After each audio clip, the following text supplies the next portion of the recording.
Start the matches. Good luck.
Hello, ladies and gentlemen. Welcome back to the Veldhoven World Boccia Challenger here in the Netherlands.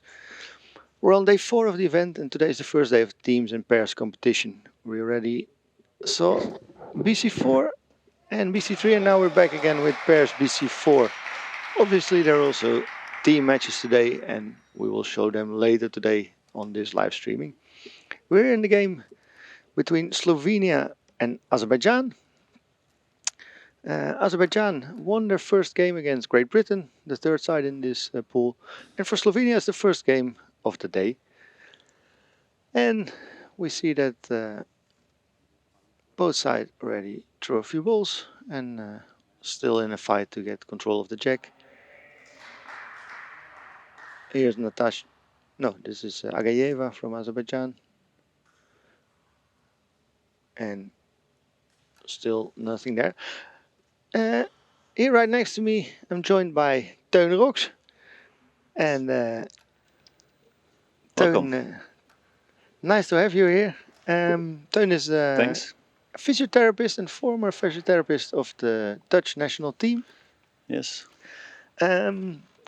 So besides this game, I think it's going to be nice to talk a little bit about your experience with boccia athletes, and the medical side Of it, yeah, of the sure, game. sure.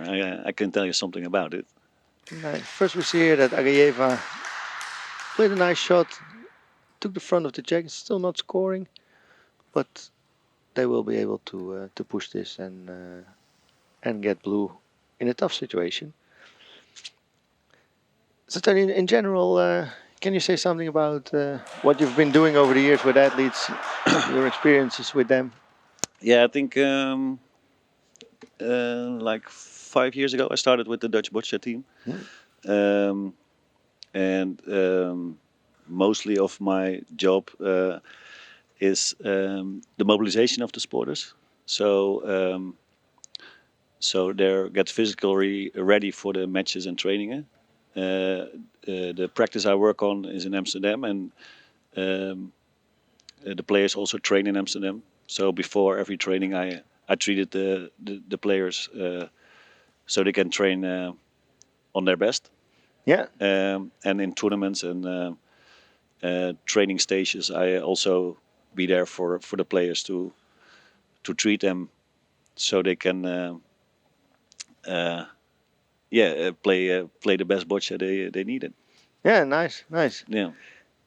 And besides regular treatment, have you seen a lot of injuries? Is that something that commonly happens? I think most of it is just hold them fit, like they need to be fit to join the game. But yeah, you see some injuries. It's like lower back, shoulder injuries. That are most common. Is that mostly because of repetitive movements? Yes, yeah, most of it. And sometimes you see when players start a new way to throw a ball or something, they need to get used to the movement of the shoulder, and then they will get some problems. Yeah, most of it's shoulder problems, and yeah, that's what I treated then. Yeah, and lower back is of course for the long time sitting, and most of the times, weird way they sit in the chair, of course. Is also really common with the sporters. Yeah. Yeah, that makes sense. And well, just a quick recap of what we've seen until now. We saw that red came to a good position and blue is working hard to get that red ball out of the way. They managed to open up. Now we see that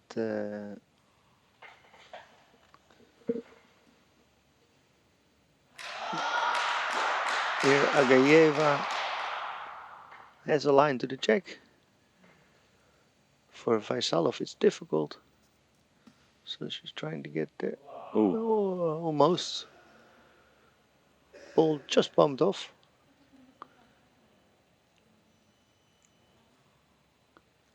And I think she will need to try again, because for Vaisalov it's still difficult. But they're still considering it. And so you were speaking about mobilization and treatment. Have you also done something in prevention, injury prevention by specific training? I think the physical part is the last years was really we really build it up. So there's a lot of more prevention training to build up strength, so they get less injuries. That we do with also some coaches of the Boccia. And we manage it together with the physiotherapist. So I think prevention in sport is a really important thing to get less injuries in common. So I think if you compare it with 5-6 years ago, you can tell me better. There's a lot more strength training, stretching. Yeah, definitely.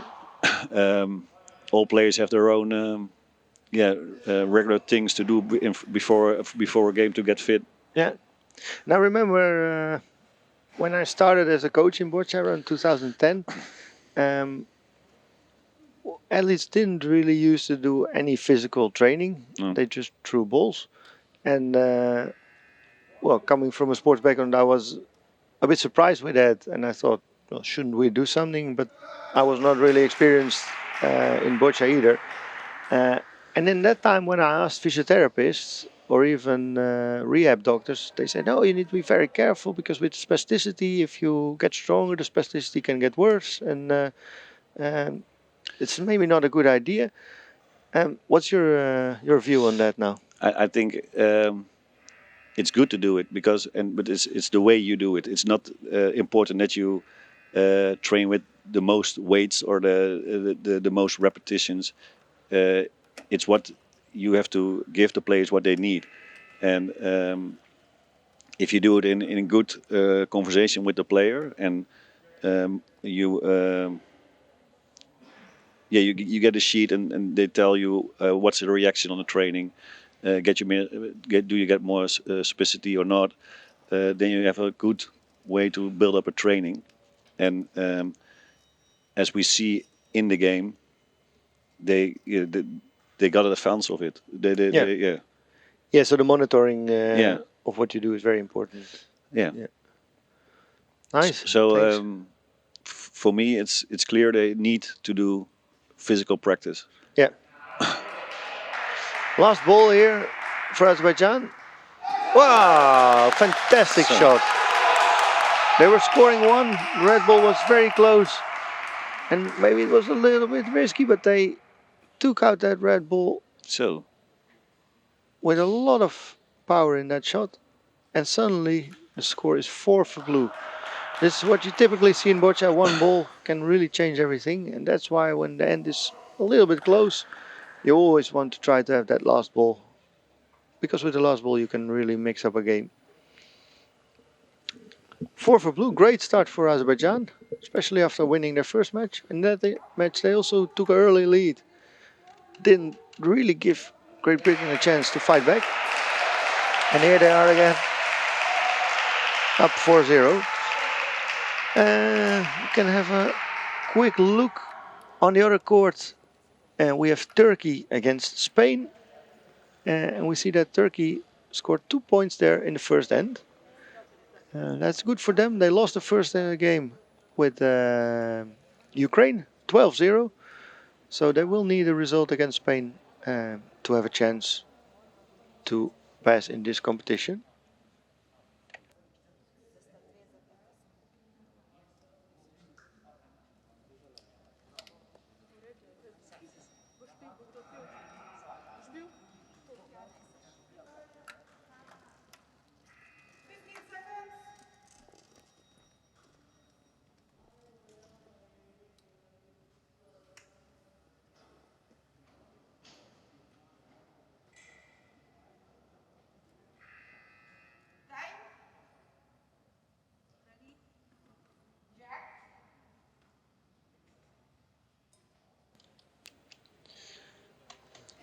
So there we go, on to the second end. Azerbaijan to start. They stole 4 points in Slovenia's end. So great start for them. With 4-0 after one end, the game is all but played. There are still 3 ends to come.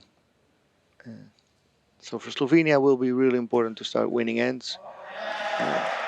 And if they can do that, scoring a point here or there may get them back into the game. This is a good start from Azerbaijan. Nice first ball, covering the front of the jack. And Slovenia will need to push that ball away. Then we spoke about some kind of treatment. Yeah. You were also known and maybe even famous for a device that was commonly called the gun. the gun, yeah. Can you tell something about It's my that? nickname. A colleague of me, he had a massage gun. Yeah. And we did some experience with the players. So try some treatment and how they react on it. And most of the players really felt better with a few minutes with the gun. So that's a thing we still do. I think Pim also still do it. And as for us, is it a luxury way to give a massage? So So you don't need to use your hands a lot anymore. Don't use your hands. And most of the time the mobilizations are pretty tough because it's hard work. Yeah. Because the specificity is really stiff and You really need full force to get through that. Yeah. So then after the mobilizations, use the gun is a good way for the treatment. Yeah. And what I said, the players with the feedback we get, they said it really helped for a better muscle feeling. Yeah, nice. We see that Slovenia opened up the situation and then missed the check, and Azerbaijan got to the check right away with their second ball. So Slovenia now in a tough spot. That blue ball is pretty well protected by the jack and the red ball, and the red ball is blocked again by the blue ball. So that blue one will not move a lot. Let's see if they can get some movement in the jack or maybe in that blue ball to create space, because they'll need it when you're 4-0 down in a 4-end match. You really want to win the next end. That's a nice shot, pushing the blue and the red away, so that now the blue ball in front can move again. It's not blocked anymore by the red, and there's a red ball behind the situation. So there's something that they can work with again.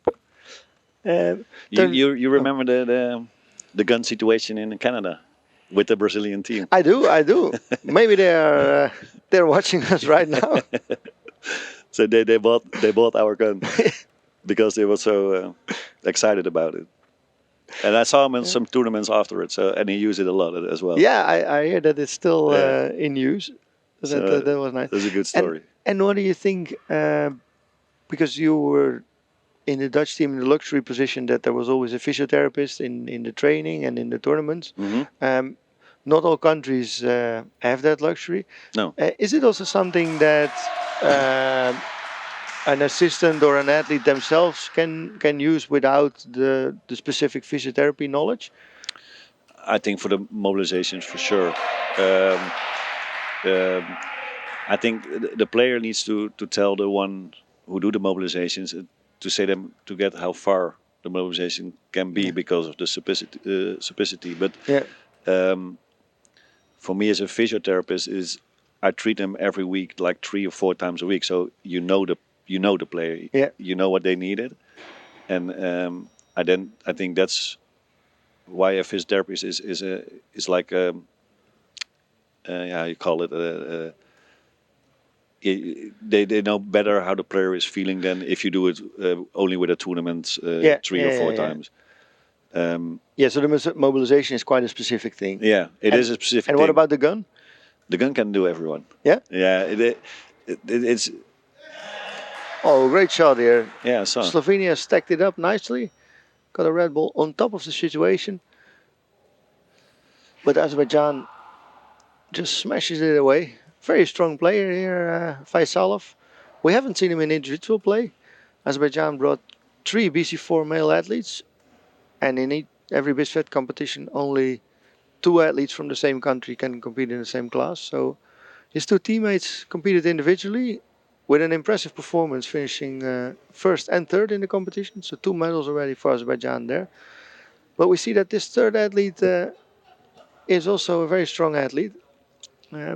So Azerbaijan is working well in the BC4 class for sure. So good news for everyone. The gun is a tool that you can use without a physiotherapist being there. Like what you said, the mobilization, you can do it, but the physiotherapist knows specifically what to do. Yeah. And I think that's the big difference between if I do it or just Somebody else. a friend or somebody else. But the gun is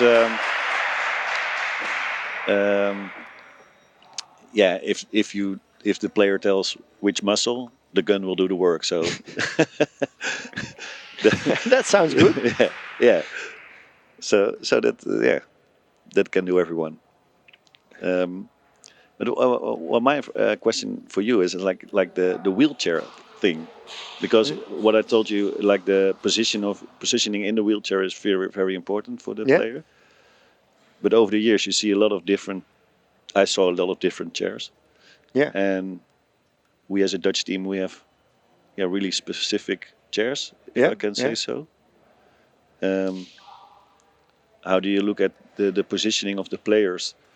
Sometimes I think this will be, if you have about prevention, this can get a lot of injuries because of the positioning. Yeah, for sure. And we've been focusing on that a lot in the Netherlands. I know. Since a few years, we have a movement technologist working with us on that, and I think that has helped a lot in positioning in the chair, but also making the chairs more stable. And improving the game, of course. Yeah, and that definitely improves the game because we see that, especially when you're using the underarm throw, basically it's an uncomfortable position. You need to lean over to avoid your wheel. So a very simple thing is to take the rim of the wheel so that you don't need to lean so far to avoid it. Some athletes that make it may make it difficult to drive, but we see that most athletes can handle that pretty well. But then with strapping, with the specific position of the backrest, yeah, we see that all makes a lot of difference, and the stability of the chair can prevent a lot of loss in throwing distance, yeah. because that energy goes into movement of the chair instead of movement of the ball. So yeah, for us it's an area of continuous work. Yeah, what I see is when they change of chair, they get some injuries pretty quick in beginning, but they get used to it because they do it like 4 or 5 times a week. Yep. But it needs a little bit of build up to get used to the chair, and I think then it's a good way to. Yeah, I think in general changing chair is a process that you need to schedule some time for. Yeah. It's not something to do It's not from the close other from day to the major other. championships, because Yeah. even if the differences are relatively insignificant, or you thought that you built a chair that was the same as the old one, athletes will notice every millimeter Yeah, but of actually difference. with running shoes is the same. Yeah, and in like cyclists, you hear it a lot. Cyclist is also the same. Yeah. They move their seat a millimeter higher or lower, and low, they get more low back pain or. yeah, and they feel that it makes a difference. So I think in Boccia it's the same, and I think in the end, to become very good at it, you need to spend a lot of hours doing it, and not having pain or getting extra tired because it's a difficult position makes that you can do those extra hours. So I think it's an important aspect of a performance program. Yeah, and I think the material, so the chair, can also be an advance for your throwing. So you need to experiment with it, I think. Yep. Meanwhile, we see that Slovenia has run out of balls. It seems that they are scoring one at this moment, and Azerbaijan has the last ball. And Agayeva is going to play it. She has 2 blue balls in front of her. She could place it, or she could push them. She goes for a placement shot, and that seems to be good. Looks like it's one for blue.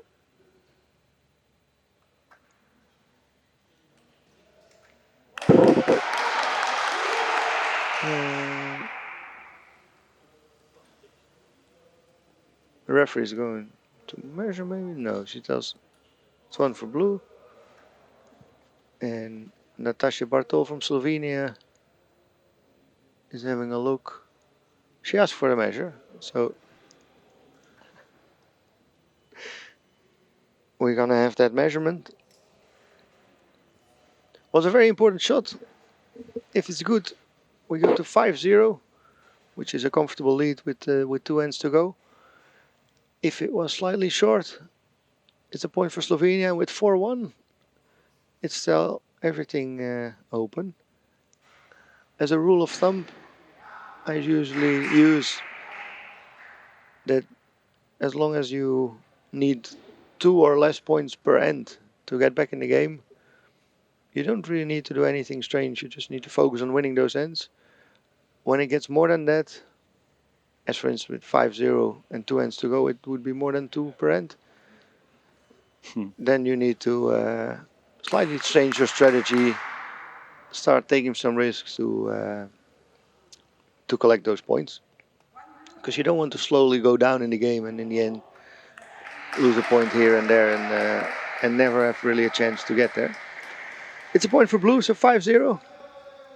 Nice result for Azerbaijan. In the meantime, Spain has scored 3 points in the second ends against Turkey. So they're up 3-2. As we said before, first game in that pool, Turkey lost 12-0 to Ukraine. So they will need a win to stay in the tournament, because it's a pool of 3 with only 2 matches for each side. The first 2 of each group will pass to the semifinals. And those semifinals and finals will be played tomorrow on the last day of competition here.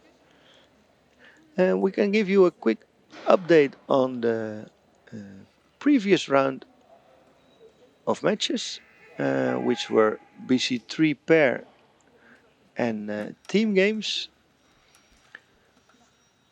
we saw some interesting scores. Great Britain beat Ireland 16-0. Huge win. For Ireland, it's the first time in, I think, 7 or 8 years that they're back on the international stage. So cannot really blame them, but they have some work to do. And Italy beat Germany 3-2 in a very close game. And in the other group, it was Czech Republic who won 7-1 to Saudi Arabia, and Turkey beat Sweden 6-2. Nice result for the Turkish. Sweden has an experienced pair, whereas the Turkish are relatively new to the international stage. So good for them, and good to see that we have new countries making results. In the teams, we had 2 games.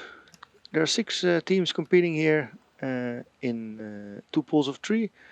The Netherlands, the home team, beat Malaysia 10-4. That looks like a big score, but after 4 ends, the score was only 4-4, so it was a pretty close game. Just in the end, everything went well for the Dutch. And in the other group, Slovakia beat Spain 3-3, where the Spanish, they took a 3-0 lead, playing with 3 BC1s, which we don't see very often in teams play. But in the end, the Slovakians got their game together and restored the order. And so a good win for them. Back to the game that we have here.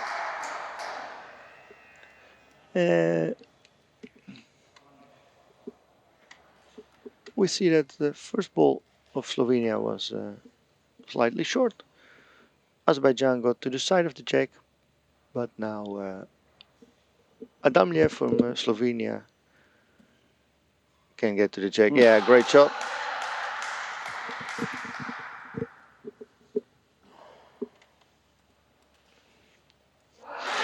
In this situation with a 5-0 lead, Azerbaijan will not try to do any fancy stuff, just play straightforward boccia. When there's a ball in front of the jack, open it up, and when you can see the jack, get there. As long as you keep doing that, you cannot really get into trouble. And I expect that if they get into trouble, they will play a bit more defensive, since there's no harm in losing 1 or 2 points here and still control the game.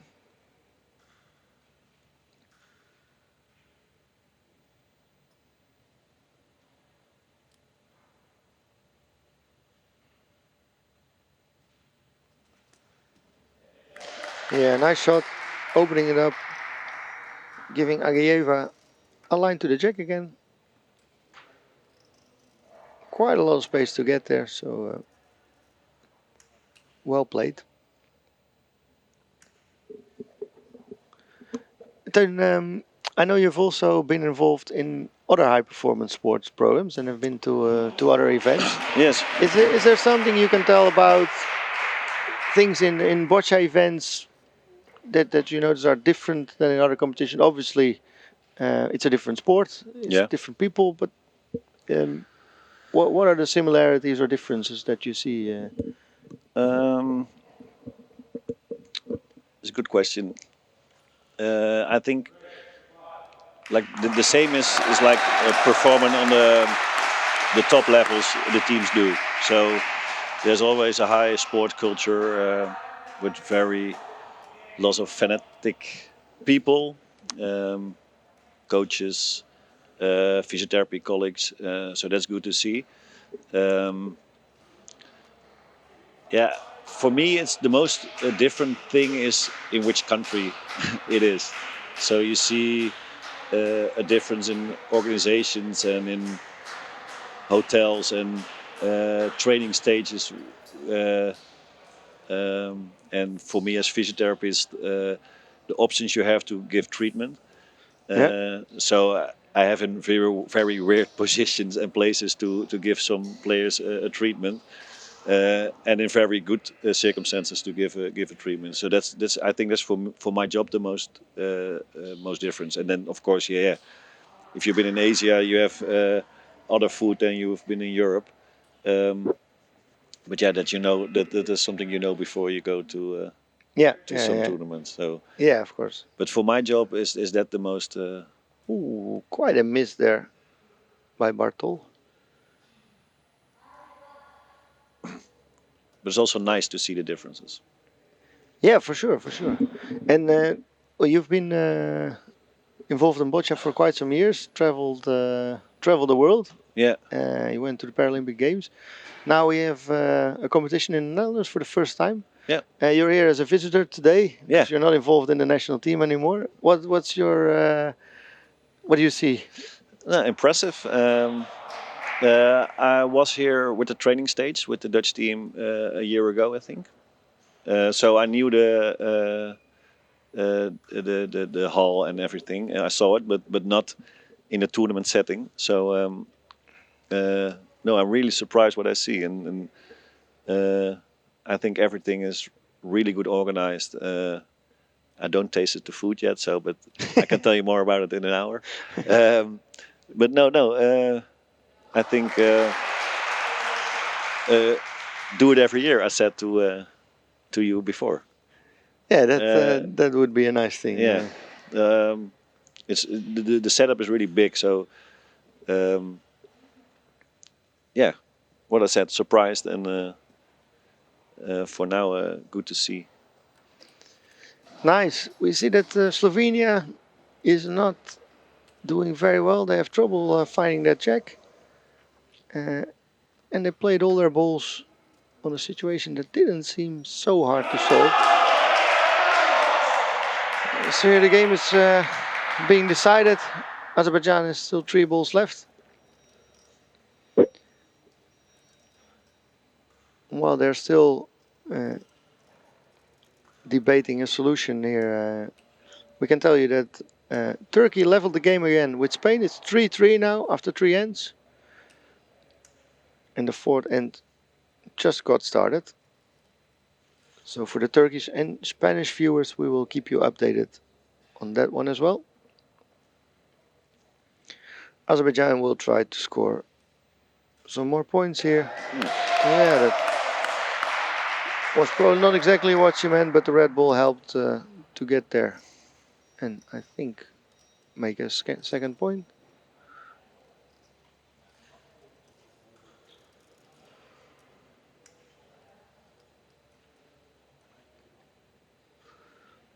Still 2 balls to play. She could either go into that gap, push the blue ones a little bit. Everything is possible. The reds are also helping there. Yeah, that's a bit of both. Doesn't really have the line or speed to score.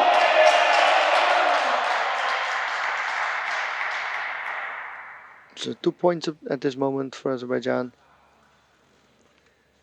It's certainly enough to win the game. And since they already won the first game, they don't really need to score any points. But since it's possible and there's not a lot of risk,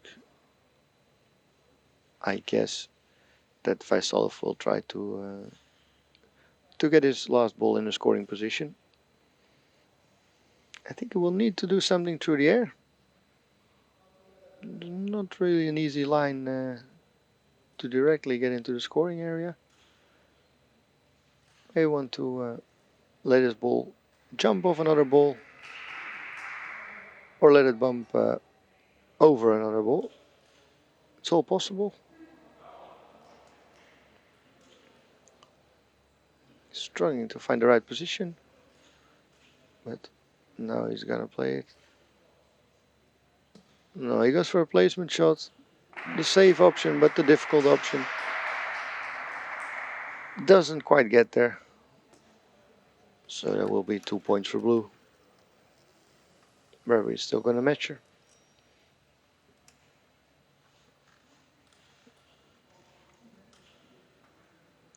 What's the other team in this pool? Oh, England, you said. Yeah, Great Britain. Okay, Great Britain. Yeah.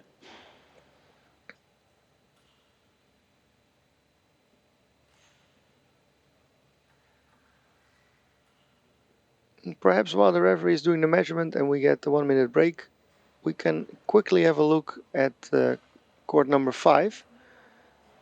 Because there the Spanish and the Turkish are in a very close battle in the last end.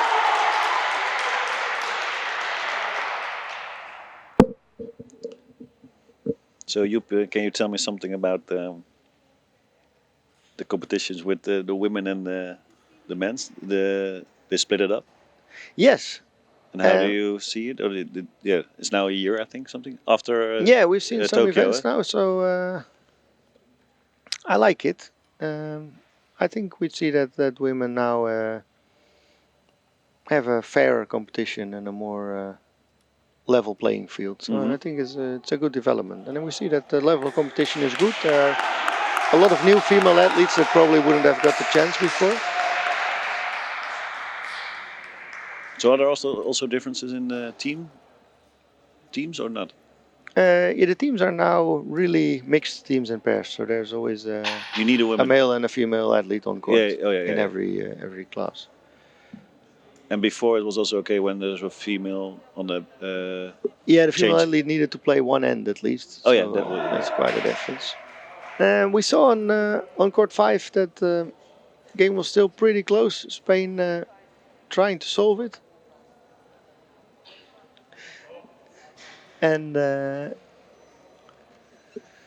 they still didn't do it. So they have 2 balls left. The Turkish have 2 balls left as well.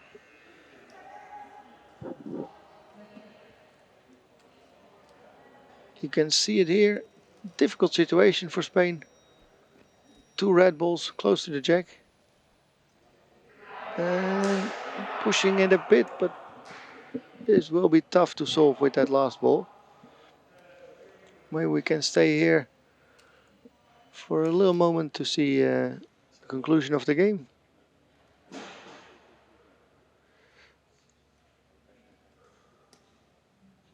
Yeah, let's see.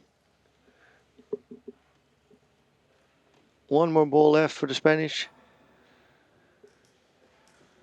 I kind of expected the Spanish to beat the Turkish, but apparently the Turkish have recovered well from their 12-0 loss with Ukraine. They didn't make much in that game happening, but this must have been better to get in this position. Last ball for Spain. No, that's not it. So Turkey is going to win this game. Very good result for them. They will depend now on Ukraine to see if they also beat the Spanish, and then the Turkish have a real chance to pass to the next round. Back to the game on court 6 between Azerbaijan and Slovenia. Azerbaijan missed the first ball, open line, and Natasha Bartol uses that well. It's still with some distance from the jack, but it covers the front. We can hear that the Turkish are very, very happy with their win.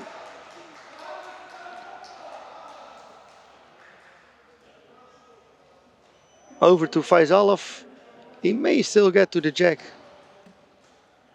Yeah, that red one was a little bit in his line, so bumped off.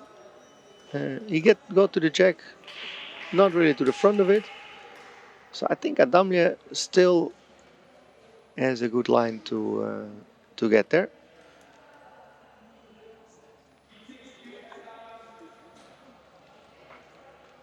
Still considering the options. Bartol could also push the red.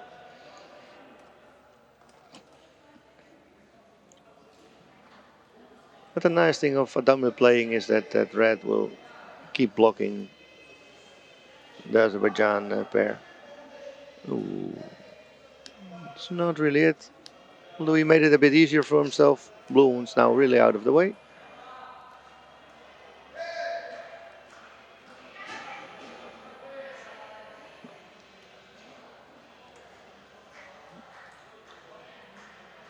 For the situation in the pool, it doesn't really matter what happens here. Slovenia can only score 6 points in this end, so they can never win the game unless Azerbaijan would commit a violation and there would be penalty balls. But that's not very common, so we really don't expect that. Ooh, this is another miss by Bartol. has missed quite some relatively easy shots. And when you do that, you're not going to win games like this with a pretty stable Azerbaijan pair. Now Adamlu is going to try again. Should be able to get to the jack here. Yeah, line was good.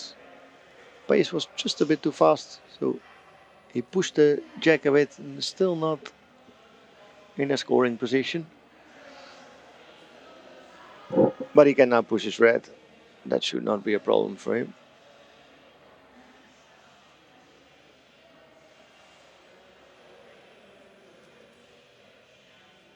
Yeah, that's a good shot. Over to Azerbaijan. So this means Azerbaijan is going to pass this group in first place with 2 wins. And that Slovenia and Great Britain will battle for the second place in the pool.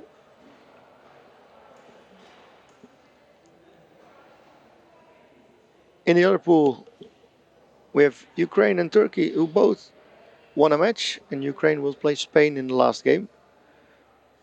So if Ukraine wins, then Turkey will pass as second.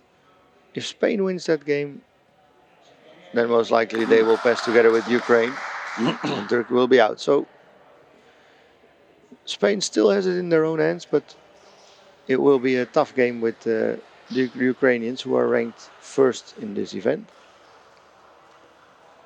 And even though they have not been able to practice together, residing in different countries at this moment, they came out with a strong performance this morning. So that will be a tough one for the Spanish. Azerbaijan is still looking to score a point here. They have 3 balls left against 1 for Slovenia. I think they will push that red one away, create some space. Yeah. Probably were hoping for a little bit more space. The blue balls are maybe helpful. Faisalov can probably push them, but it's not a very easy shot. He could also knock that red one out like we saw in the first end. It's a bit of both. Hitting both red and blue. The referee needs to measure now to see who's going to play their last ball first. Both sides still have 1 ball.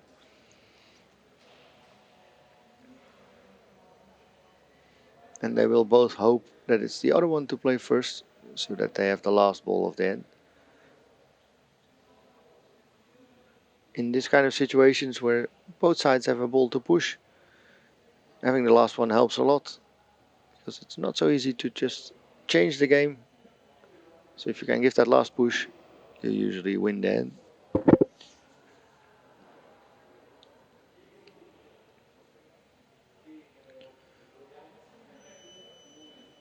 Referee measures, it's blue to play.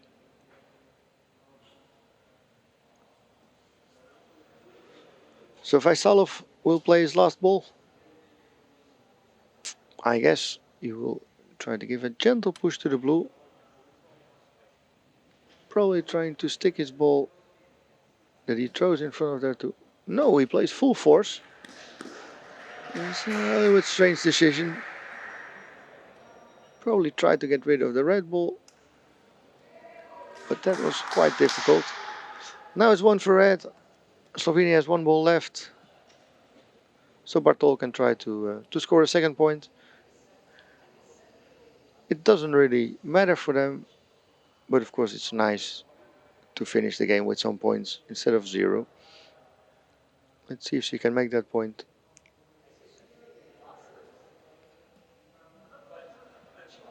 No, it's too short. So 1 for red and a 7-1 victory for Azerbaijan. And by that we conclude this round of matches. The other game between Turkey and Spain was already finished. And in the next round, we're gonna see pairs BC3 and teams again. In BC3 we will have Czech Republic against Turkey, Sweden against Saudi Arabia, Great Britain versus Italy, and Germany versus Ireland. And in the teams it will be Czech Republic against Malaysia and France against Spain. And that game, France against Spain, we will broadcast on the live stream. So hopefully See You Back will continue at 2:30 local time, so in around 1.5 hours.